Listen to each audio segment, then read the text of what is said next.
Peace to the family. Today I want to just make a quick observation and video on a subject that's been around a long time, but it's relatively modern era. And that's talking about artificial intelligence and the internet and how it is affecting society. Well, first, for me, I wasn't necessarily one of those that had a smooth entrance across the digital divide. And matter of fact, I would say that I had more of a shocking entrance into this quote-unquote brave new world. In the sense, how can I say, I felt as if it was more of a surveillance tool. I never was comfortable with anything that I was asking the computer or any type of inquiry that I was making via the internet would be saved and directly come back to me, right? So somewhat of a sense of paranoia around it. And I'll stop short of saying that I know that I was right about it. So it wouldn't have been paranoia. It would just being cognizant of being tracked. Okay, so let's speed up to 2025 versus quote-unquote Y2K. Now they're talking about information harvesting and that your data is insecure, that your identity, that, data collection. I'm sure that all of the digital nomads and, just modern people, it's nothing to you. But me looking back on it and seeing how it's being used not necessarily as a tool of development, but something to dumb us down. Maybe about, I don't know, maybe 8 or 9 months ago, one of my community members, one of my neighbors is a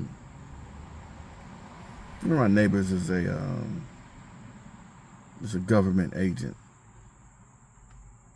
Government law enforcement agent, and we were doing some yard work here in my yard, and he was basically telling me that the need for language acquisition is obsolete, and now that the translators that they have are so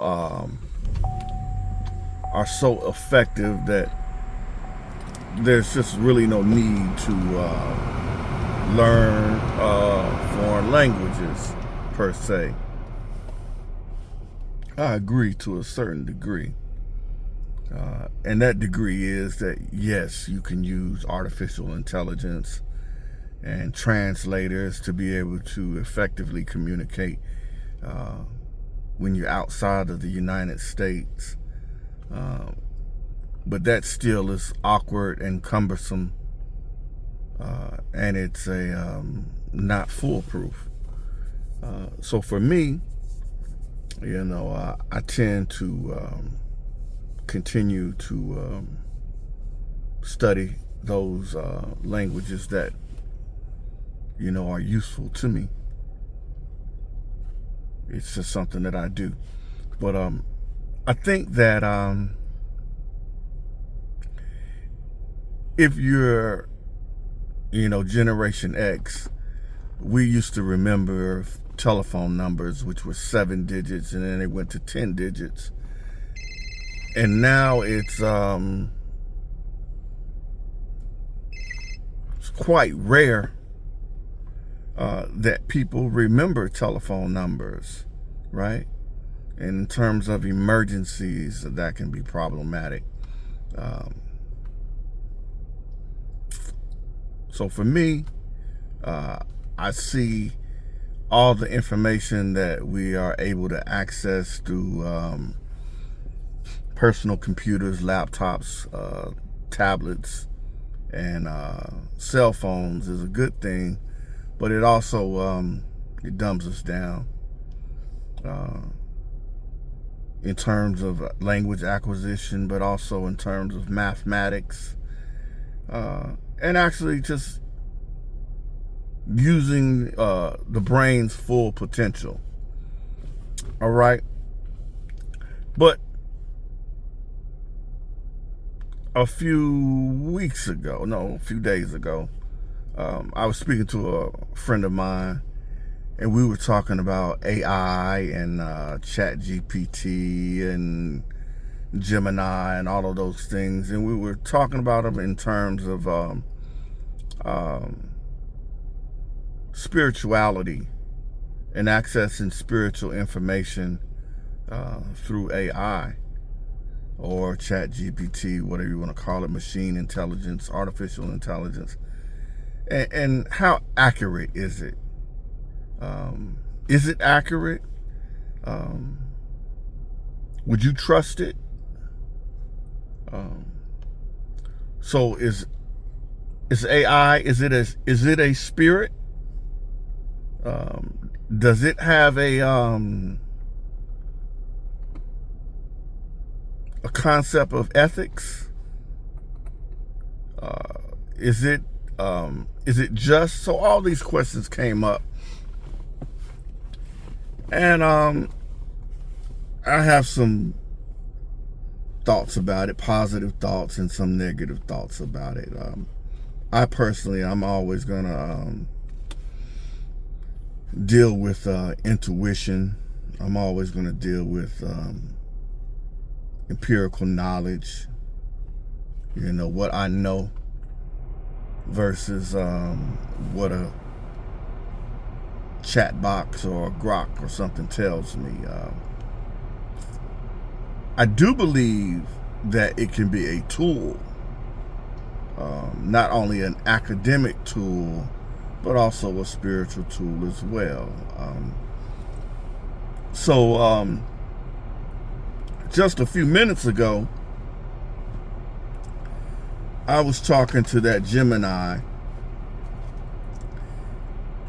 and I asked it the question, is there a difference between a coincidence and synchronicity? And it gave me an answer saying that a coincidence was somehow more random or serendipitous versus a synchronicity being something that's rooted out of the same origin, right? But what prompted me to ask that second question to the artificial intelligence was I asked it about where genius thoughts lie. It gave me a spiel about Einstein and talking about reflection and solitude and so forth and so forth.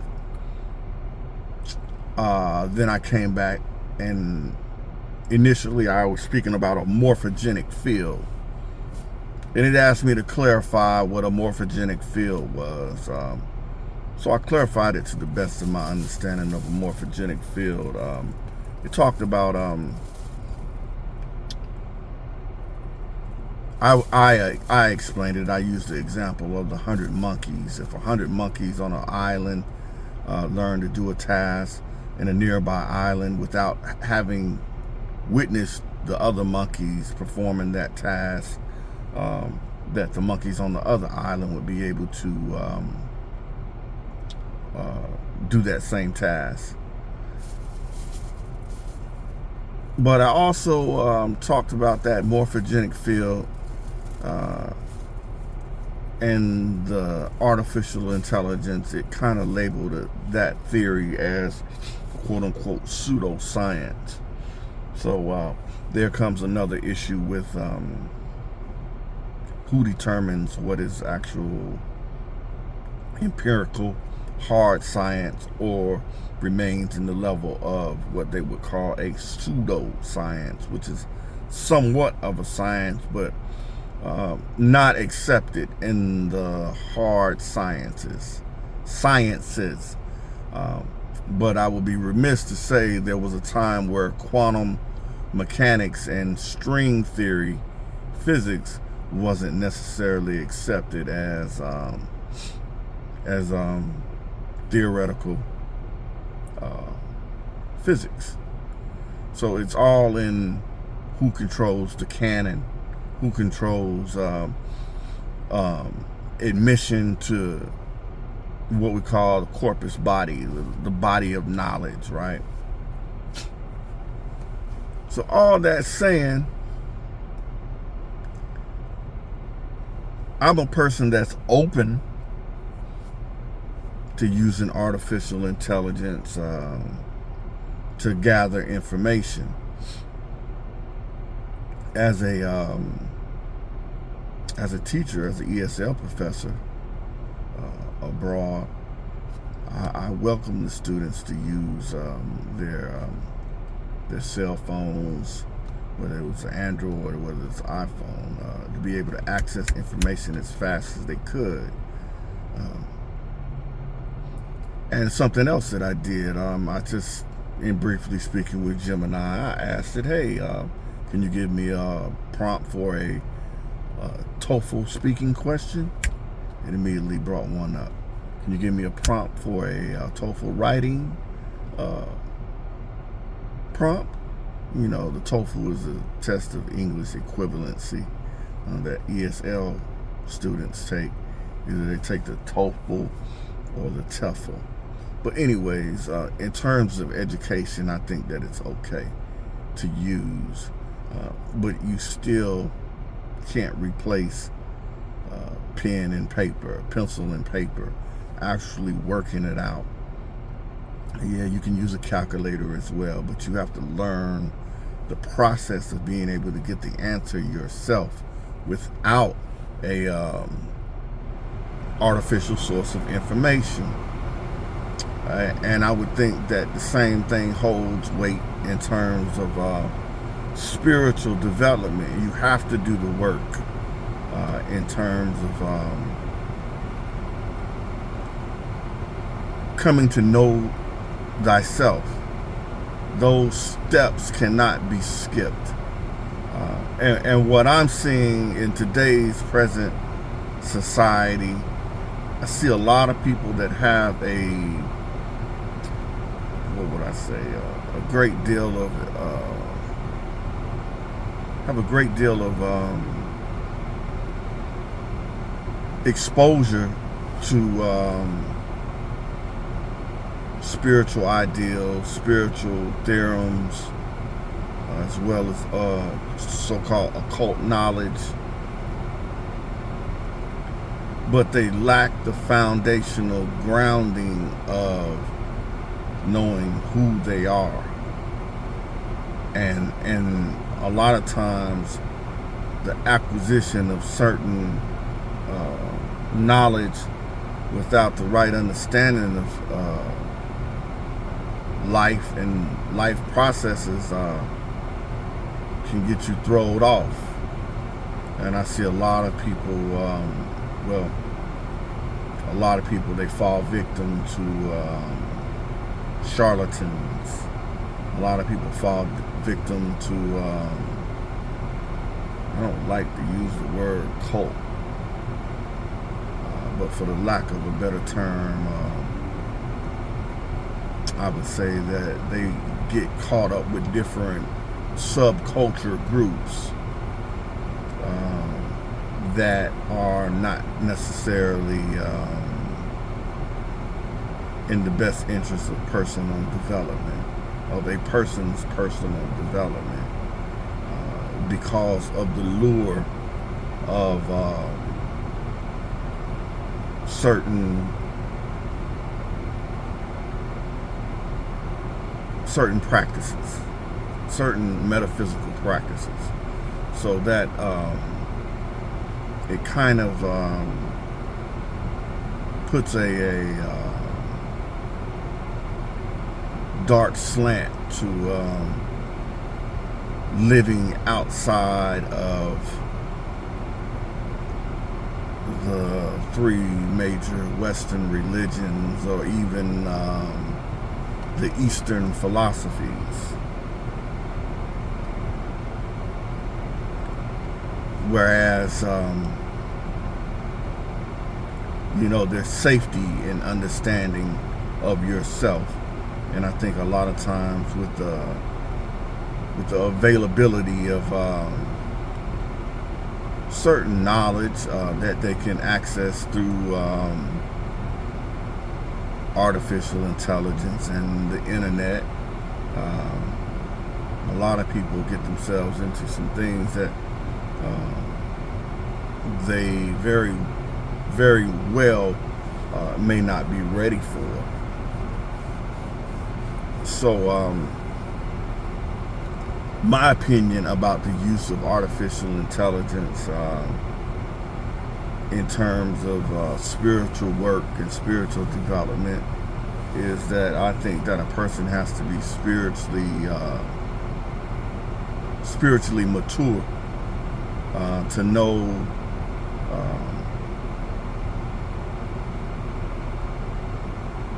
where the guardrails, I don't want to say where the limits are, because I don't want to put limits on people, but there are certain boundaries that you have to respect in terms of your personal growth and your development and how you move in this society, right? Years ago, I recognized that there was a trend going towards a philosophical system known as solipsism, whereas basically anything goes. It's your personal truth. If it fits your reality, then it's something that's okay, and there are limits to that. There are, I think the term is limit to that, based on your understanding, based on your knowledge and your wisdom of certain phenomena, whether it be epistemological, knowledge-based, praxis, which is how you actually do it, how you actually make that knowledge born. But again, I'm one that's open to artificial intelligence in terms of acquiring information and then actually doing the work to apply that information to make powerful moves on this plane. And again, with that, I would ask you to like, subscribe, leave a comment how you feel about the same situation, the same topic. Again, I trust that this message finds you in the best of spirit, the best of health. God, I say peace.